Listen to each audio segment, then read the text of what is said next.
I always So forget. we're gonna hello and Hi, good evening. everybody.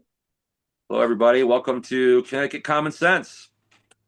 I'm Selena Rifkin, and Jason Douglas. you are. Who are you again? Jason Douglas All with a right. P. Jason B. Douglas, JBD Investigations. All right. Very good. Very good. He's official and everything. I'm official on everything. All right. So, So we have a lot to talk about. yeah, it's been a About pretty crazy weekend. And I think Jason's got an opinion or two he'd like to share. well, yeah, I would. What's happening in LA, I guess is what this is about. And this is a cast about Connecticut, but what's happening in LA is important for the whole nation, therefore important to Connecticut. And it's a philosophy that I think people need to understand that too many people on our side aren't quite understanding. And I've made this point before, and I want to make it again. I'm going to keep making it because we don't have a situation where this is not normal politics anymore, where we have another side that wants to do things a certain way. We want to do things a certain way, and we have differences of opinion. But all in all, we still want America to succeed. Right? That's the way it always was. That's the way I grew up. That's the way we all grew up here. But over the last 15 years, especially the last 5 or 6, um, we have a different situation. A lot of the people on our side just don't want to believe that we're under attack. Essentially, that we have an enemy from within that like Trump has described, Mm. that is not here to win elections anymore. They don't care about winning elections. If you're Democratic leadership right now, you got like Jeffries and guys like that, these unhinged people with these wild looks in their eyes.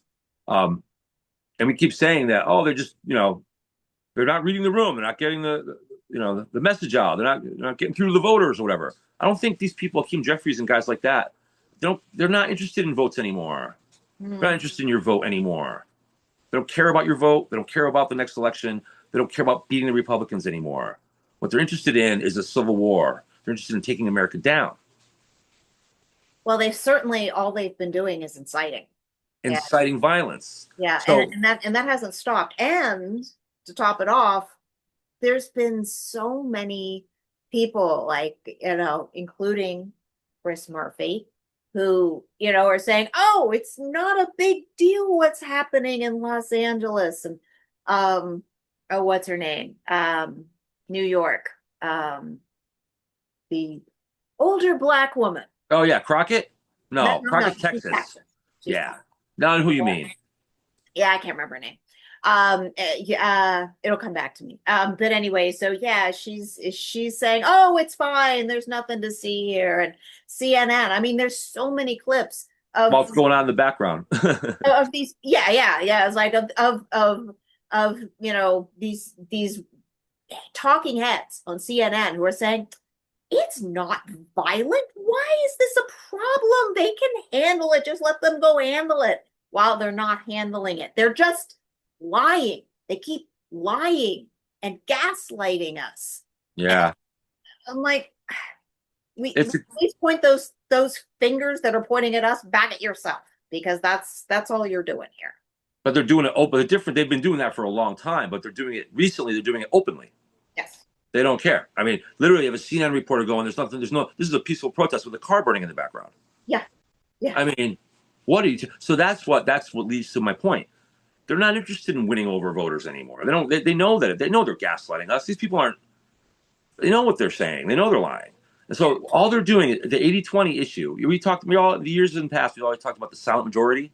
Mm-hmm. And we've been under this impression in politics in America for the last 30 years or so, 25 years anyway, that we're so close. Elections are always so close, 50-50, 46-50. Everything's so near. And that's not really true. That's a bunch of near bull. Really, the truth is there's always been this 80-20 thing. It's Yeah. always been there. And they've been messing. That's called the silent. They used to call it the silent majority. But now the silent majority is awake. And we're all out there now. It's Yeah. the MAGA movement. We have 80-20 going in our favor. So the other side has been exposed, and they're not interested. They know they can't win over the 80 because it's Yeah. common sense, right? Right.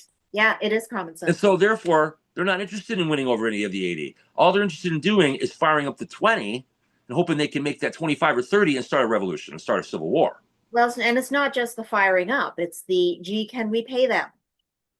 Right. Oh, they're paying protesters, absolutely. Yeah.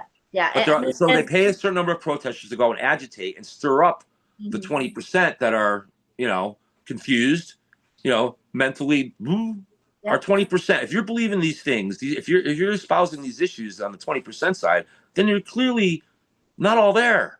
You're Yeah. not all there. Yeah. I'm sorry, you're just not.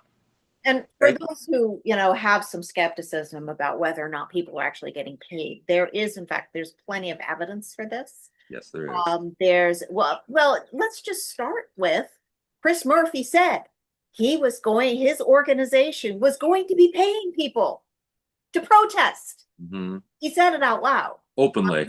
Yeah, he said it out loud. So, Yeah. and then there's also on X, there's Data Republican, small r. And she's literally, she is fully deaf and blind and still managing to be a mom and a strong, she's very good with the tech stuff. And she's been basically following the money. And Hmm. some of this stuff's even gone to Congress and she posted online. So it's there for people to see. It's like, Yeah. yes, these organizations, there's plenty of organizations, our taxes go to a whole bunch of NGOs, and the NGOs funnel it through other things until it gets to the organizations where people are actually getting paid to protest. Yeah, and we end up paying for it with our taxpayer money some of this stuff too. Yeah. So now, and I understand that Chris Murphy recently is calling for people to hit the streets in Hartford. Yes. Yes, he So is. he's calling for riots in Hartford. He's not saying the word riot, but he's No, essentially no, calling he's for, like, no, protest. yeah, he wants to see upheaval here in Connecticut. So Chris Murphy, a man who's been elected to protect people and create peace and harmony and a good life, is now calling for, uh, you know, people to Well, take the streets, which could lead to violence, of course. So, um, he's been on X. I don't know if there's a day that he's missed posting a video of himself doing something to this effect. And he spends a lot of time saying, oh, tax just lying, saying, oh, yes, there's going to be tax cuts for billionaires and it's going to be funded by all of the Medicare, all the people that are getting kicked off Medicare, which of course these are all illegal aliens. yeah, All they're trying to do is get the illegal aliens off the Medicare, get the fraud out of Medicare, get the fraud out of Social Security. That's all yep, they're trying to do. right. And Chris Murphy's out there saying, oh, no, they're going to kick all these people off so that billionaires can have more money. Like, Well, good thing. The thing about that is none of us 80% of people are buying that anymore. You're not buying that. So what's he doing then? Is he trying to win over some of the 80%? No. I can't figure out who he's talking to. Now, He's talking to the mind you, 20%. He's talking to the 20%, trying to scare them into becoming violent, becoming agitated, and creating dishevel. He's looking well, for chaos. what's very interesting is that I've also seen a lot of pictures on X of protests, and a lot of them seem to be older people. Yeah. And so my guess is, and this is the general theory that seems to be out there, is that there is a certain aspect, there's a certain generation out there who shall be nameless, who are mostly still getting their news from CNN. And I will say that every single person I have said, you've got to stop watching the mainstream media. They all say, oh, I don't watch the news. Well, they're probably all on Facebook. Yeah. Well, CNN's last primetime newscast had apparently 237,000 viewers. Wow. That's Hartford and West Hartford. That's the Hartford area. That's it. The whole country. That Yeah, being nothing. said, how much of that stuff gets circulated on Facebook? Right. I'm really thinking that that's the culprit there. And then I think CBS still gets their viewers. They still get a lot of older people that watch CBS News and whatnot. Yeah, because that's a lot of, not these protests. These protests are, young, scary people with, there was a photograph of one that Not had the a LA, right? monitor on. That was lovely.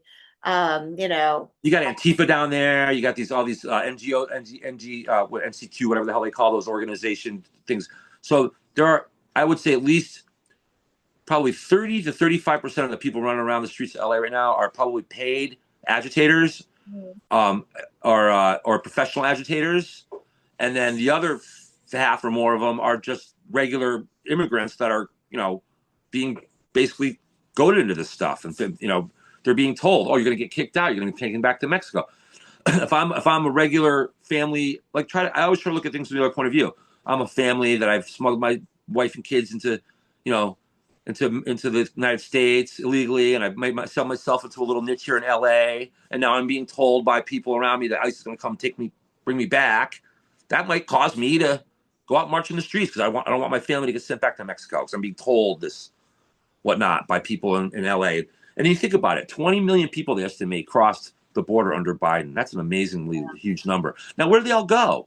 You're crossing, you go through the desert, all of a sudden you're in Texas, and and they're all everything. going, where are they going? They're going to LA, man. Well, And yeah, an awful lot of them are. an awful lot of them. And now, how many people live in LA? What was the population in LA? Like 5.5 million or something like that? Now, yeah, 20 million cross the border. Just do the math. You might even have a situation right now where as many as 50% of the people that are residing in LA are illegal immigrants. That's a huge number. That's all. Yeah, that's a lot of people. And that's what we're facing. That's what we're facing, And that's you're going to have regular people out there too, amongst the paid protesters. You're going to have regular people out there that Yeah, are being scared. are going to be in Arizona, maybe New Mexico. I'm not sure what the Mexico side. I know Arizona has not been fantastic with, with getting rid of immigrants, with illegal immigrants. Texas, obviously, they had the fence up. Texas is into it. Texas is into it. Yeah, but Florida's into it. There's a lot of people don't realize the coast of Florida is another major place where people migrate into the United States, especially Asian and Latin American people coming through the coast of Florida. So there's a lot going on down there too. They had a bunch of they just pitched out a bunch of Chinese people. Was it? I think it was just at the end of last year or something like that. That was like, yeah, it was like that. Basically, there was a busload of Chinese people. And they're like, oh, gotcha, bye. So the LA situation is really a bad one. This isn't Rodney King again. It's going to die off in a few days. This is something where you know what? It's got to resolve itself. Trump is, I mean, he's sending in the National Guard so this doesn't go across the country. And yeah, they're planning. So yeah, so they're planning a bunch of protests for Other cities, right? Yeah, I don't think the impact in cities like New York or Chicago, say, will be as deep. And the hopefully reason not. And is I simply because do of know the NYPD seems to be very on top of protesters at this point, and not only that, but it's just based on what I just said earlier, the fact that 20 million people cross the border, so many of them are going to be in LA. I don't see as the biggest numbers of them making it into Chicago and New York. It's just further away.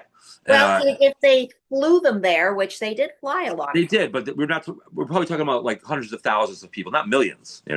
Well, hopefully not. Hopefully, hope you're right. So I guess so, Lenny. Kitty. Oh, I'm all for kitties. Lenny the lady. Mine are in nowhere in evidence right now. So sad. Lenny the lady, our transgender cat. I knew you'd like that one.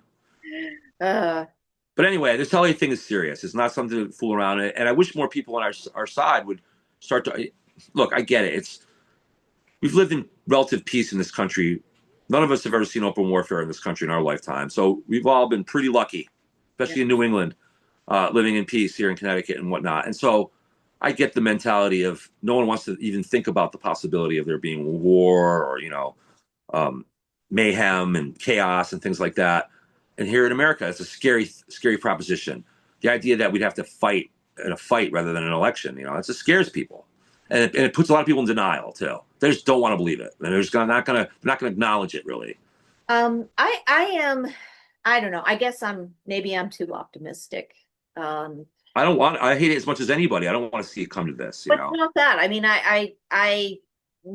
maybe I don't know. We'll see whether or not this is what happens in LA is very important for the rest of this country, because if LA if they succeed in what they're trying to do in LA, they are going to try it in other cities.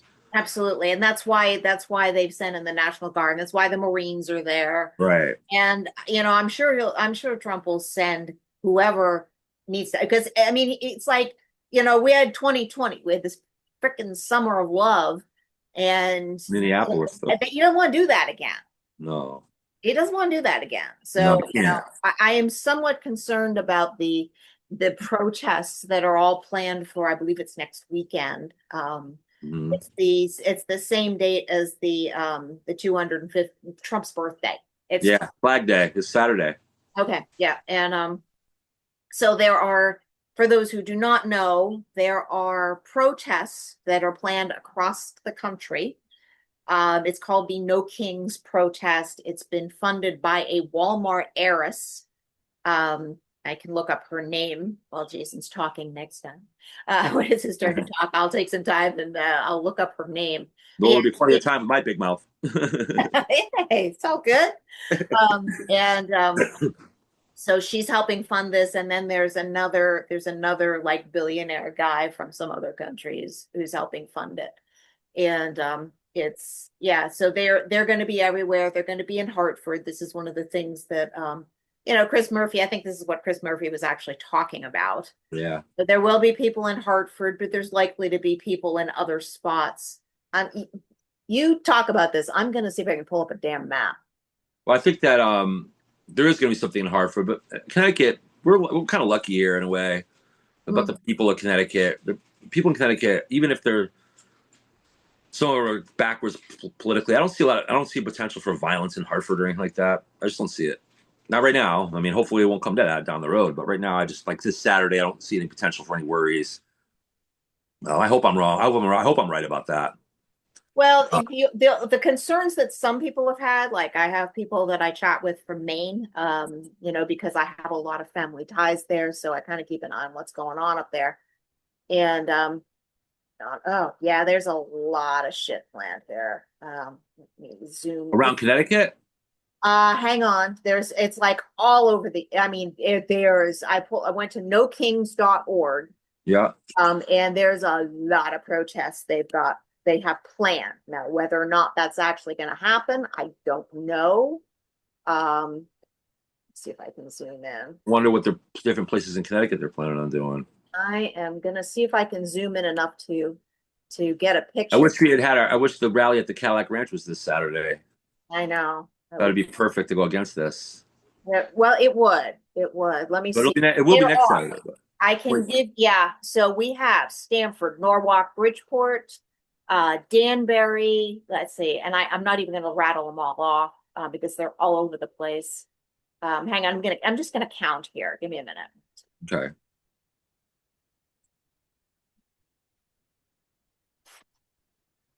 No Kings rally.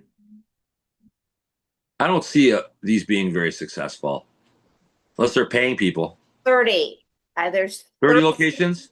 30 locations listed. Oh, is there, no, is it, 30. What about? Can you name a couple of them around Hartford area, like Hartford? Hang on. I'm going to zoom in a little more. I'm going to zoom in a little more. Here's if I can get a better picture. Glastonbury, Manchester, or what's closest to Hartford. Yeah, Glastonbury, Manchester. Yeah. Glastonbury in Manchester. Does it say where in Man? Does it say where? Just. I'm curious about Manchester. Manchester. Oh, and Windsor. There's one in Windsor. Hang on. Oh, yes. Look, Center Memorial Park in Manchester. Okay. All right. I'm gonna go by there and see how many people are there. Okay. I'm gonna drive by it. It's 3 to 5. 3 to 5 p.m. Okay. 3 to 5, and then let's see. Windsor is go to nokings.org and you can look up. It's extremely well organized. Every one of these little pins that are here has a time and a location. So you can just go and see where everything is. It's very convenient. They do want you to RSVP. They would like you to RSVP. They're all different times. So if you wanted to travel around to different rallies, you could. Like the one in Canton is from 9:30 to 10:30. Oh, okay, so they're trying to combine it. Well, they're trying to use people to go to the bigger crowds. My guess would be that if they got a group of people, they're just going to move them from site to site. Yeah.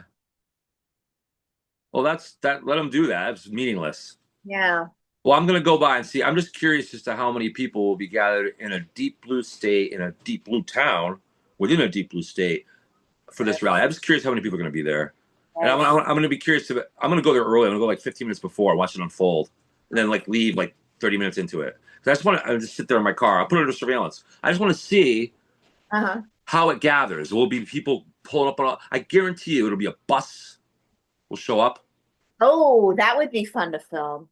and everybody get off the You can bus, and get then you that. might have a few people walk up, and you might have a few people in cars, but it's going to be bus or two showing up. I bet. Wouldn't I'm going to surprise find out. Okay. I'm going to find out. That's literally like in my backyard. So All I'm going to right. find. All right. We're counting on you. All right, we're going to I'm get to going the to be on bottom the of it. road, so I can't. I've got to go see mom. Mhm. Aha. Yeah. So. Yeah, we're gonna find. I'm curious about that, and that just brings us into the 21st of June, which is the next rally at the Cadillac Ranch. Which Mm. everybody go make plans. If you have plans, cancel them. Go to the Cadillac Ranch on the 21st. It starts at noon, and it's important for us to get together and if you can volunteer and help out with this movement in Connecticut, then come down and talk to me in person. I'll be there. Are you going to be there? Or are you going to be out of town that week? It's gonna depend on what time because I'm in Maine for the week, which is what I Okay. usually Well, do. it's from noon on, so it'll be from noon. Yeah, so if I get out of there early enough, I might make it for later in the afternoon. I will not be there by noon. I can promise you that. Okay. Um, So we're going to be there. It's going to be a big deal. And I guess what my major point here is that we're not dealing with a normal political atmosphere anymore around the no. country, and even here in Connecticut either. We're dealing with trying to save, this nation. Mhm. Uh, the only nation in the history of the world that's ever developed any real power that's Yes. had freedom as its basis of its existence. Yeah. And if it goes, it could be 1,000 years before another one like us comes along. Yeah. And so therefore that's what's so important here.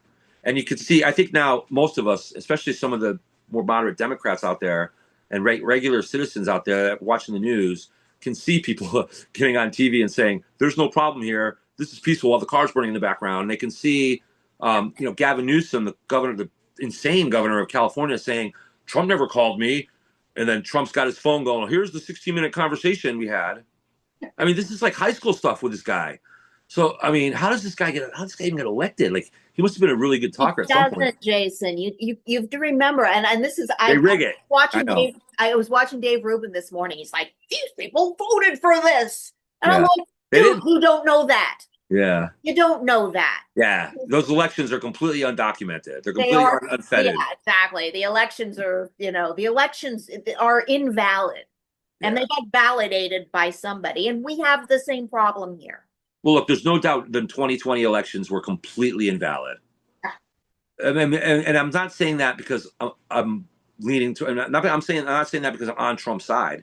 I'm saying that because mathematically the numbers and the optics of it, like seeing the crowds and seeing the numbers, watching the voter results. There's just no way that they were organic. There's not possible.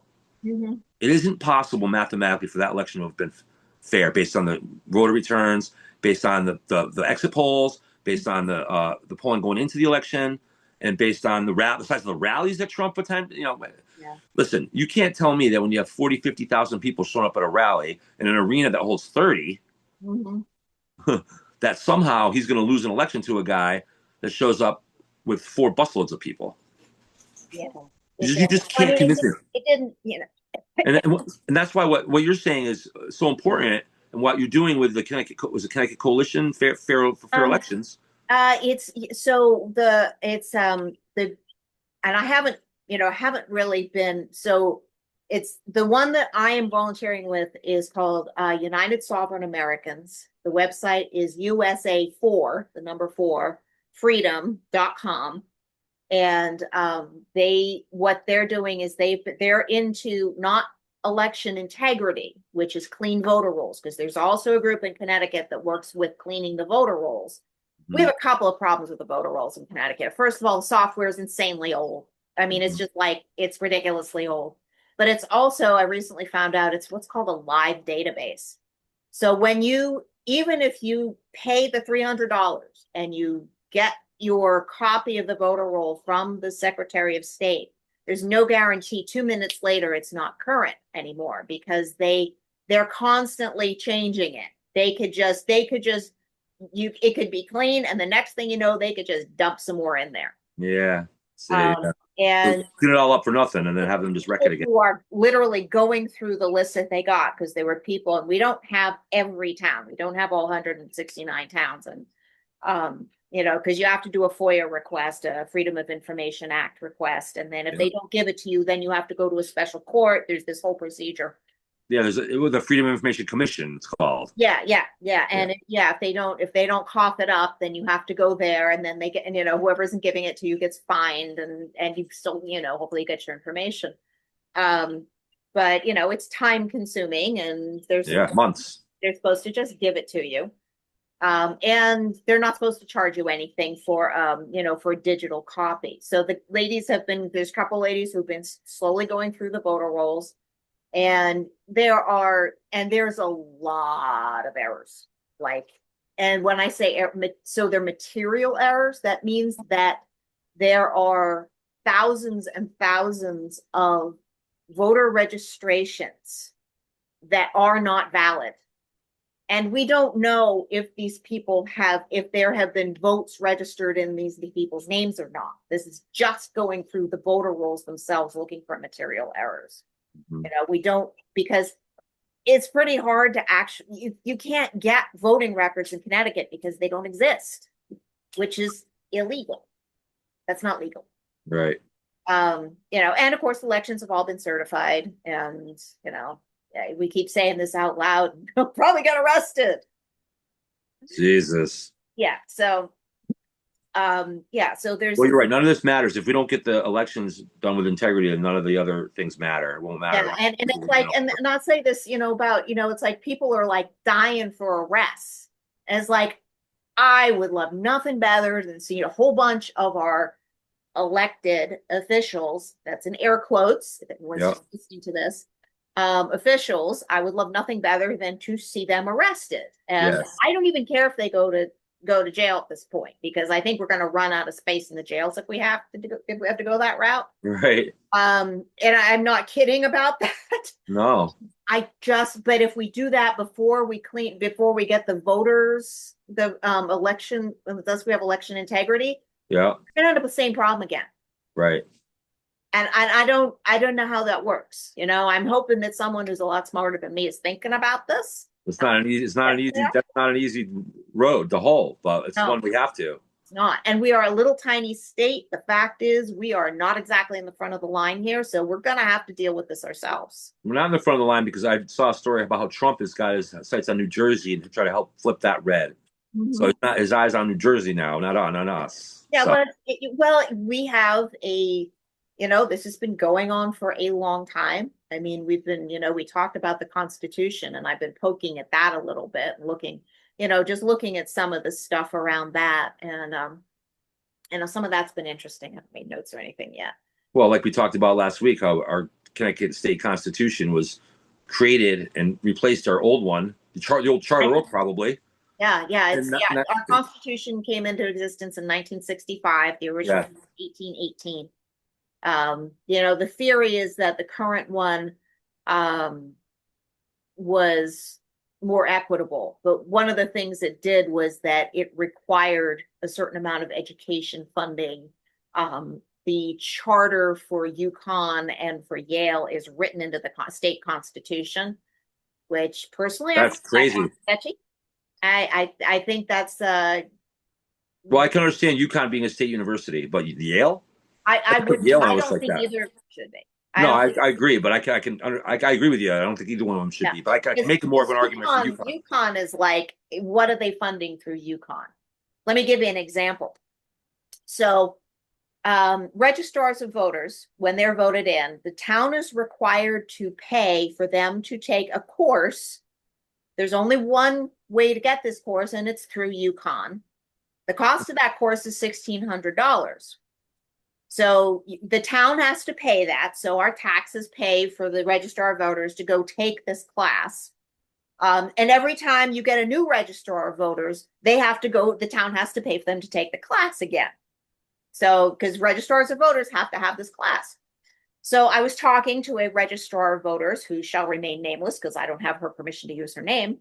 And she told me about taking this class, and she said it was completely mindless, utterly useless, completely disorganized. Elementary as hell, probably. Yeah. Well, I don't, it didn't make any sense. that it Yeah, didn't make any sense. It was no, let's just say that the course was not worth $1,600.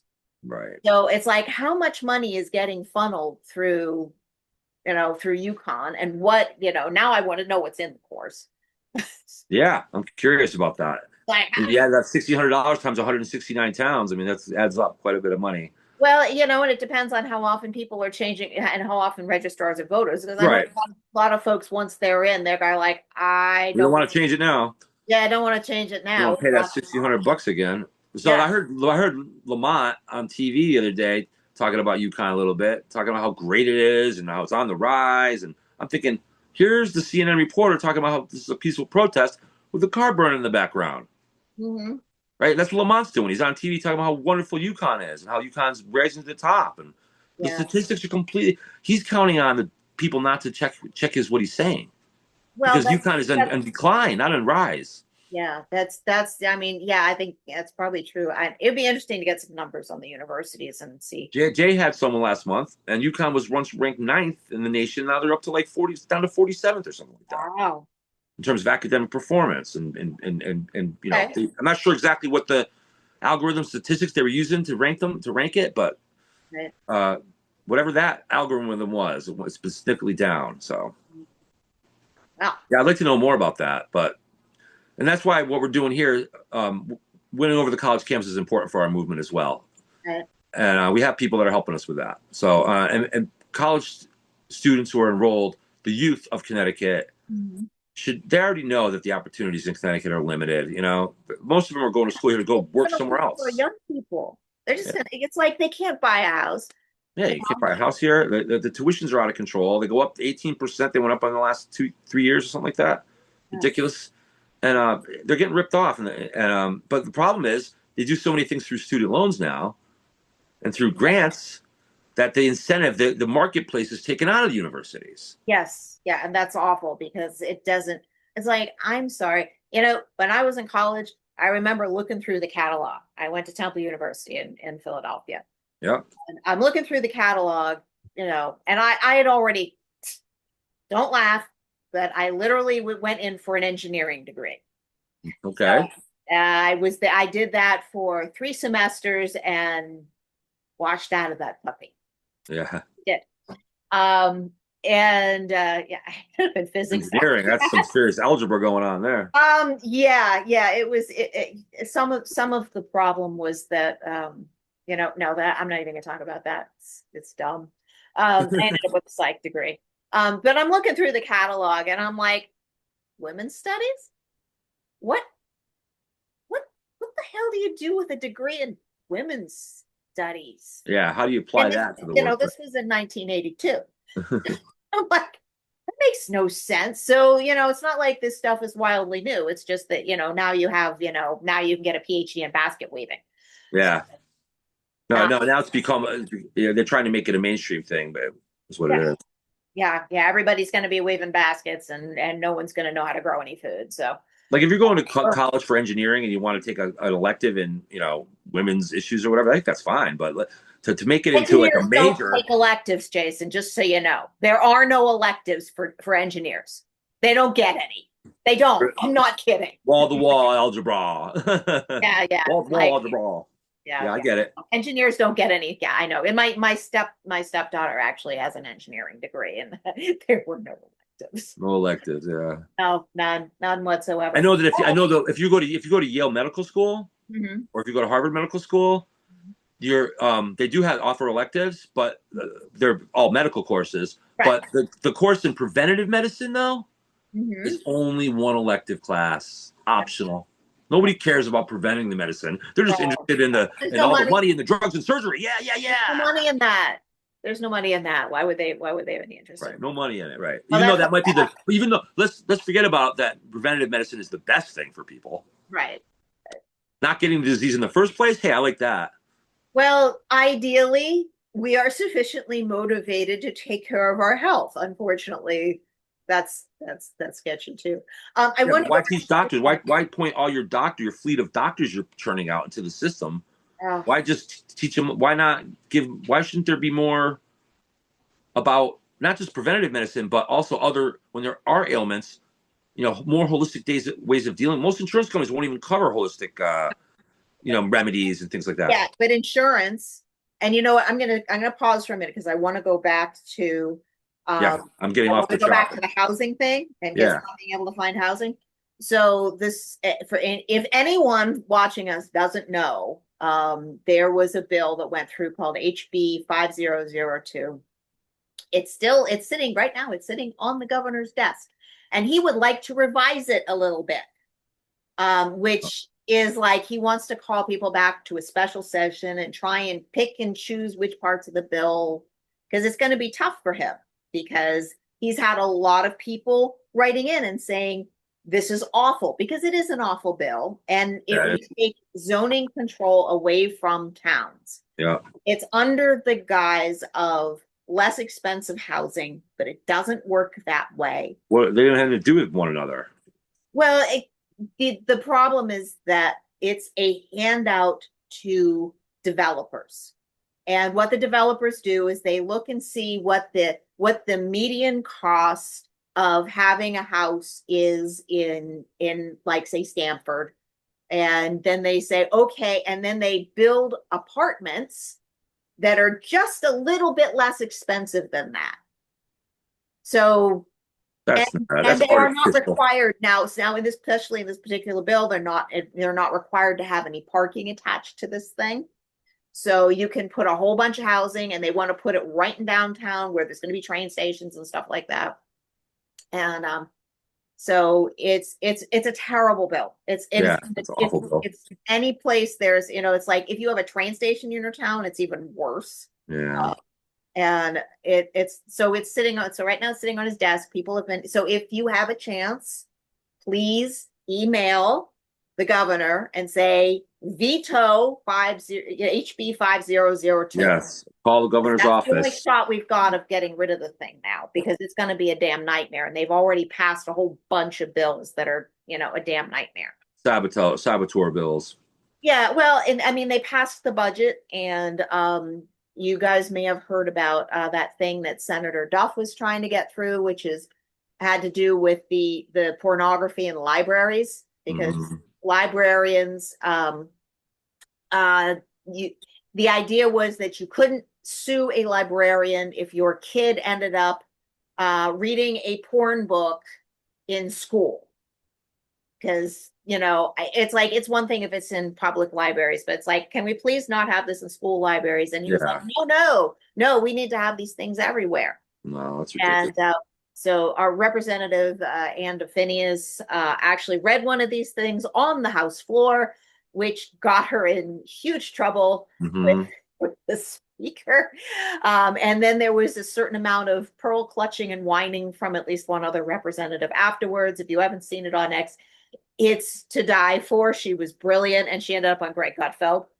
The clip ended up on Greg Gutfeld, so it was like, oh Yeah, yeah, yeah. Riley Gaines saw it. It was brilliant. great. Um, but Where is this bill at then? well, the bill it went through with they slipped it into the budget bill. Oh God. Yeah, so it's now like that's the law. Ugh. It went to the budget. Yeah, it's snuck into the budget. Sneaky. Yeah. So, Underhanded, dirty politics. yeah, so it's like, seriously, if your kids are in school, be aware that this is something that you have to watch out for. What the heck they're looking at in the library. Seriously, homeschool. It's like, I don't know how anybody does it in Connecticut at this point, because unless you live in a very cheap house, or your house is paid off or whatever, Well, that's why it's very hard to have one income. if you're in a place where you have neighbors around you, a good neighborhood or whatever, and a nice town or whatever, you can organize. And there are they're doing group things now where Yeah, a yeah, like mom, like the a really pods. good mom who's a good teacher, that everybody trusts. They can have some of the kids in the neighborhood all go to her for schooling and whatnot. Yeah, yeah, and that's a great idea, and And that helps. And that helps for families that struggle that can't afford to do it too. yeah, You absolutely. know. Yeah, and So I mean, it's actually you can call it a pod school, but they're very informal, and it's a good idea. It's absolutely a good idea, because some people really enjoy teaching. I enjoy teaching, so yeah, kids are great. If they're taught the right things, if they're taught the right way, they can really be a powerful thing and a good thing. our education system in Connecticut is a disaster. It's been taken over by far left-wing people. Yeah. I don't know how we let this happen, but we've Oh, got to. another thing that went through is now pre-K is fully funded. It didn't So, used to be. So now it's and you know what's next after that? Mandatory. mhm.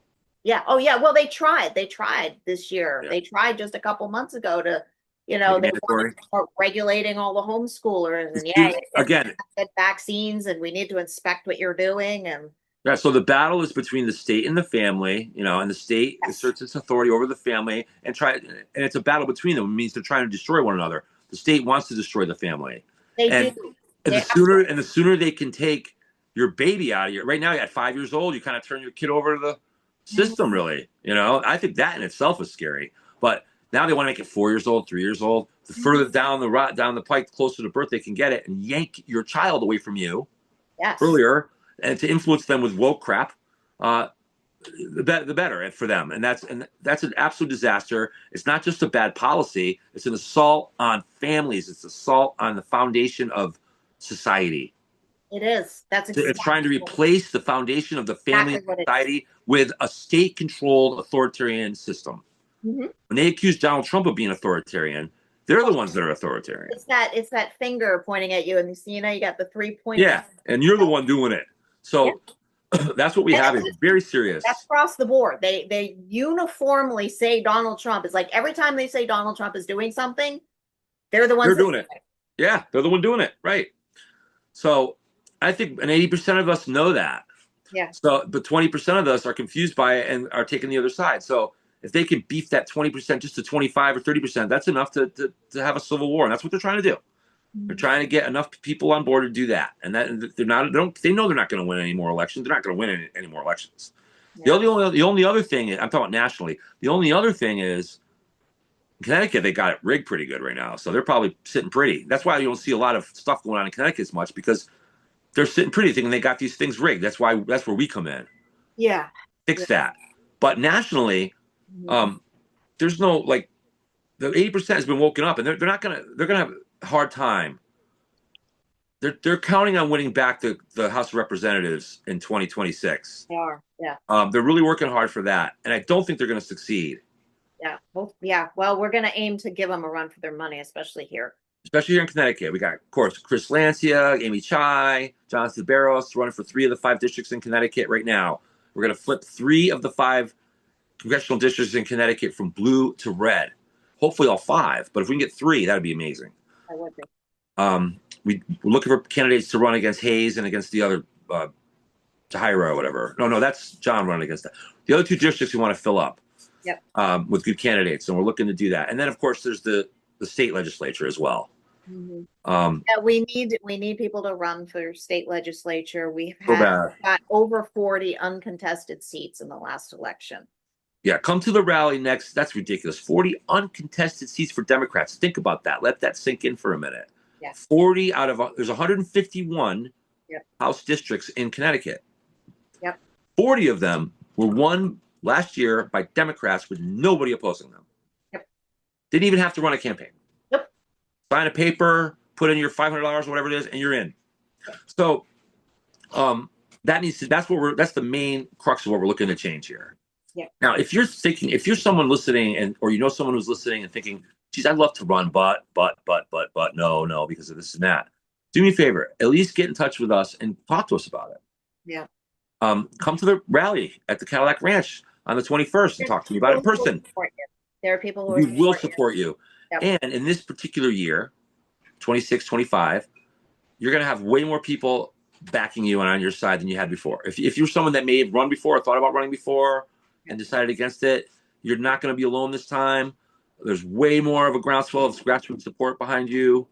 If you want to talk, I'm sure that John DeBarros or Amy Chai or Chris Lamptey would be happy to talk with you about what their experience has been this time around. Mm-hmm. We are in a very unique political atmosphere because most people do understand. I think I want to say about half of the 80 of the MAGA people, of the people on the right side, about half of us, I think, get how serious this is. The other half think we'll just try to win the election or whatever. But it's a lot more. It's a lot more at stake. I'm not sure. I tend to think in Connecticut that I think what one of the things I see a lot in Connecticut is that just the raw despair. I went to the Conservative Women's Forum dinner last night, and the woman I sat next to was just, she was in more of the early stages of, oh my God, this has been insane, and I don't know what to do. And she was very Mhm. depressed, Yeah. incredibly depressed, because She's been involved a long time. no, Right? not at No? all. No, she was new to this, and she's Okay. looking at it going, oh dear God, she didn't really even realize how bad it was. Okay. Yeah, so she was, and she, she's a creative person. So she was mostly in circles, she was surrounded by people who were mostly on the left, and she's starting to lose friends. And Oh, it's just like I felt so bad for her. I So I understand. got her phone number. I'm like, I'm gonna invite her to coffee and stuff. Yeah, yeah, I'll be a You friend. guys like come to the rally. You shouldn't be alone with this. Tell her there's a lot more pool of friends on our side than there is on theirs anyway. There is. And I do want to say that I'm really grateful for the people that I've met being involved in this movement. It's just Hmm. been like, wow, and it's been very heart opening. Yeah. It's been very moving. I And got involved with it on Thanksgiving night. That's when I started, got involved with it. When I jumped on and decided to start doing this. mhm, And honestly, I could say the same thing that she says. I didn't realize. I knew it was bad, mhm, but I didn't know how bad either. yeah, It is worse than I thought. And what really set it home for me was the John Flynn thing.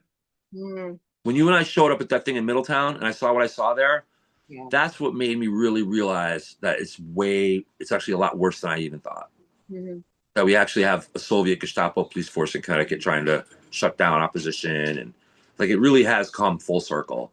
yep, And it will be unreversible if we don't reverse it now or soon. yeah. We've got a window to do it, and we've Got got a to. window to do it, and it's going to close in the next year. It'll close next November of 2026 if Mhm, we lose those elections. yep. Yeah. So, so No. it's very important to get involved. You know, your vote is important, but more than that, your involvement, whether it's through just your word of mouth, your gift of gab, telling other people what's going on, or whether it's actually coming forward and volunteering. There's a lot of clerical work that needs to be done. Once these profiles that I'm building are done, we're going to need a lot of help with. So we're going to have a certain number of trusted people that we need to help us keep it updated. You know, there's flyers that need to be sent out. There's door to door. There's it goes on and Yeah. on. Those of you who've been involved in campaigns in the past know what's involved, and you may have been involved in campaigns in the past and have become discouraged over the years. Time to dust off the bootstraps and come on out. This is the year. Yeah. And there's a lot you can do right from your home. Write Yeah. postcards, make phone calls. Right. You don't Uh, have to come out and drive around necessarily. yep, yep. There's something for everybody to do.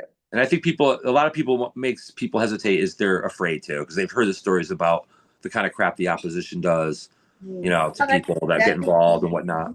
that There's could, a lot of ways you can get involved and be behind the scenes where your name isn't going to be out there, where you're not going to, we don't expect people who want to be involved and want to volunteer. We don't expect them all to get in front of a camera and give them their names it's and okay. You don't have to. themselves out there like that. You don't have We're to. here. Yeah, yeah, yeah. We're doing that for you. It's There's all a good. lot of ways you can help out behind the scenes without being worried about repercussions, or I know there's a lot of fear that goes on with that, and it's understandable.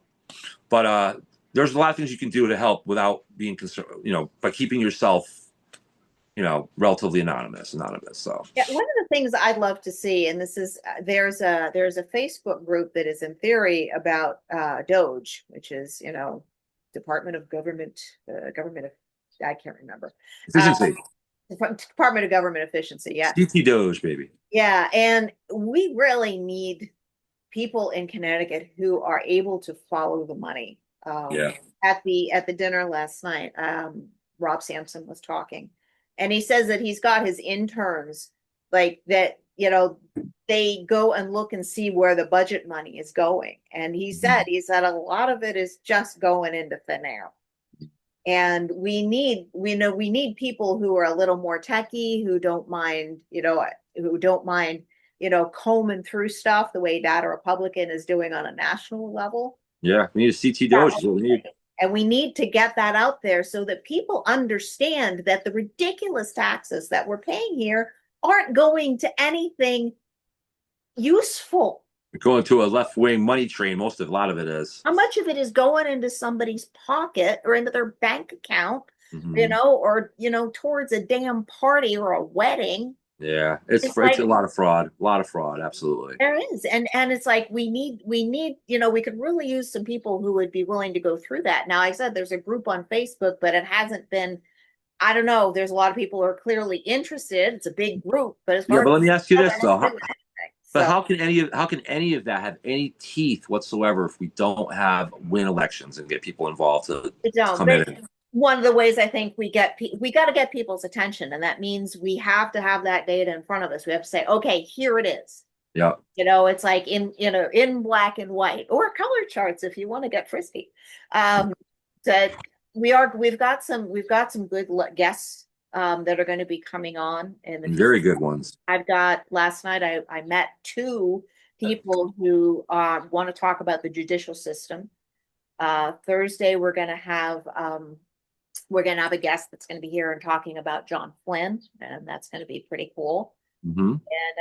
So we're looking forward to that. But I met some very interesting people last night. One was a lawyer and one is an advocate, and they're both very excited to come on and talk to us. We've got a pastor coming up. Yep, Jake Dell. Yeah, so Yep, that's out of gonna be, Woodbury. yeah. We got some really cool guests coming on. So this is, we want to talk to people in Connecticut who have had to deal with the issues of living in Connecticut and that can talk right to the issues that we've got, you Well, I know. know the guest that we want on the show, and I've been asking her, and I'm going to ask her again. But Aaron Stewart, who right now Yep. is the most well known candidate for governor on the Right, Republican side right now, right. we want her on the show. So, Aaron, come on, let's talk. Let's find out what you're all about. We promise to be fair with you. Matter of fact, we're on your side. We want if you're the person we're looking for, we want you to win. We want you to be the governor if you're the person that we're looking for. And you may be. I think I've been following you in the news all these years.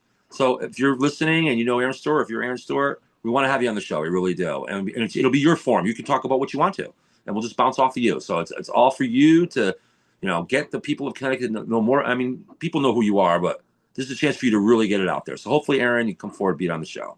All right. And so talk a little bit, if you can, a little bit about the judiciary, maybe as a precursor to what's going on with our judicial system. I don't think people realize how bad that So is. one of the things, the lawyer who spoke last night, she talked, one of the things that struck me, everybody's seen the gavel, the banging gavel that people use. We don't have that in Connecticut anymore. They took the judges' gavels away. And I want to have her talk about that because it's like, What if there's a brawl? Order in the court. No order in the court. yeah, yeah, they took the gavels away. Jesus. And she said when that happened, it sort of um, removed the Weird. best parts. I Removed, can't, would they removed. give him a kazoo instead? I don't. I don't know. I don't know. It, That's it, weird. That's a weird one, Selena. it is. Yeah. Tell me about it. I was like, What's the motivation behind it? I have no idea. We can ask her. We can ask her if there's some. If That's there. good. That'll be interesting. Yeah, that's going to be an interesting discussion. Um, and there is. I will. The other thing I'll say is that child abuse and domestic violence are on the rise in Connecticut. Those numbers are going up. Because family judges are allowing kids to stay with violent parents. Yeah, yeah, and it's not good. And No, and it's one of our not guests deliberate. is really looking forward to being on the show. I can't wait to schedule her. She said, and because Connecticut will not let you defend yourself in court, they won't allow you to do that. And our guest on Thursday can talk about that a little What do bit. you mean you can't go pro? You can't go pro se. They just want to let you do it. Yeah, then yeah, they don't want to let you go pro se. That's if Well, I think that's a fundamental right you have to defend yourself. they say no, and then they will charge you a lot of money. Like, Uh, oh, if you want to represent yourself, you mean? no, I mean if you get Oh, yeah, then they want to charge you a lot of money. This woman, she's thousands of dollars in debt, and it's yeah. is that something they could appeal to the federal government on? I mean, on a Well, fundamental. well, in theory, we will be getting a new, uh, like a federal, assistant attorney general for this area. I think his name's Sullivan. So he's supposed to be coming in. So maybe He's the guy we can go to. once he's in place, maybe Connecticut will get some attention. But Pam Bondi, she's got, however you feel about her, because I Got her know hands there's a full. lot of people out there are like, she's not doing anything. I don't know. I'm not behind closed doors. I'm not making any judgments about that. But I will say she's got a whole damn country to deal with. For Yeah, God's she's got a sake, lot of why her. is she going to pay attention to Connecticut? Come on. She's got her hands full. She's got her hands full, She's got everybody going. Let's go to. Even we've been saying it. Let's go to Pam Bondi. They were probably Yeah, saying it's like, oh, stop. all And, the blue and state, all the good, somebody all the good. brought that up last night. It was like, dude, we're like this big. Come on. Yeah, yeah. All the good people in the blue states that are struggling with blue state governments are going to Pam all at once. Yeah. And she And can only handle also one thing at a Connecticut time. is the biggest, ugliest beast in the room. They're gonna go deal with that first. Yeah, yeah, exactly. It's not a big shock there. It's and they almost have to. It doesn't make any sense to go tippy toeing around with smaller states when you can go just tackle the big one. It's up to us to get their attention. It is. And if they see a victory in the making, they'll jump on and help us finish the deal. Yeah, right. That's what I think. And And that's what we're doing. And here's the thing, there are small countries that have managed to turn this around. We have Hungary, there's Poland, Yeah. there's Yeah. Poland. because I mean, come on, El Salvador, worst country in the world for Now, crime. great friend. And now it's the safest. It's literally the safest country in the world. So these stories that don't get a lot of media press that are important. What you just mentioned about Hungary and recently Hungary, Poland, and El Salvador earlier. Yep. These are major victories in the battle in the world between the free world and the oppressive communist, socialist, Islamic world. Yep. And so each country is like a battle zone, like in this victory. And so those are big victories for the free world. They are. And we need those to happen in France and England and those places too, because there was a point 30 years ago when we had Western Europe as part of the free world. Mm-hmm. Fortunately, Western Europe is no longer part of the free world. Yeah. That needs to be restored. Mm-hmm. Very important what J.D. Vance is doing out there. So, yeah, I'm like, why are you praying for them? And I, and they're doing their thing. They're standing up, and there's a lot of stuff going on in Europe. I track it a little bit. There's only so much attention I've got, but yeah. Well, we're more focused on Connecticut, but these things are important in terms of the more of a free world we have around Connecticut, the better chance we have in Connecticut. Absolutely. So, especially here in the United States. So, and what Trump's doing in New Jersey is we wish he was doing it with Connecticut, but he's got his attention on New Jersey now, and that's good because Jersey's not far from here, and we can say, hey, what about us? Mm-hmm. Yeah. And so this summer is really important. It's going to be a summer of real love here in Connecticut. That's when we put out these profiles and we get people, volunteers in all the towns to start organizing and doing rallies and get ready for the local elections in the fall. So hop in on your RTCs. If you can't find your RTC, it's the Republican Town Committee. If you can't find it, you go on the Connecticut GOP website. They have a list of local towns. We also I have a list of those at connecticutcommonsense.substack.com. And that has a list of the local meetings that I was able to find. And yes, some of them don't have, and in which case, talk to us. We'll find somebody who can help you start a meeting if there isn't one, because that's not a bad thing. Then you got free slates. You can start from the ground up.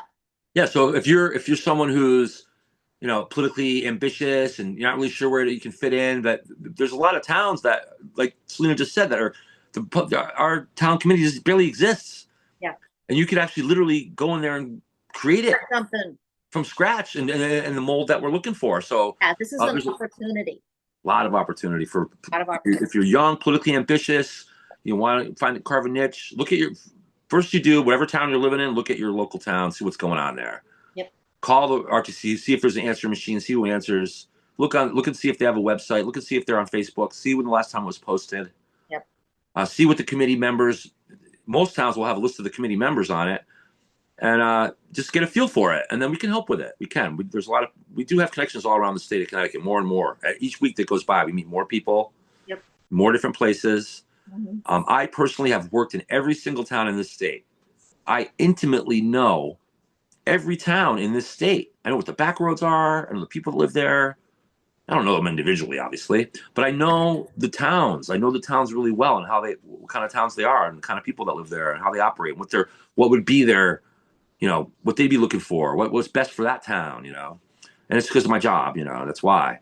And so, knowing what I know, that gives me the unique ability to create these profiles and help fill them in, not just filling them in for data, but have the knowledge to know what this town's looking for, and then get the right people involved to create a strong Republican town committee, and a real opposition into that district, whatever district that town is in, and for mayor of that town, real opponents, real political opposition, not what we've seen in Connecticut, and which is why so many of us that are involved have been depressed.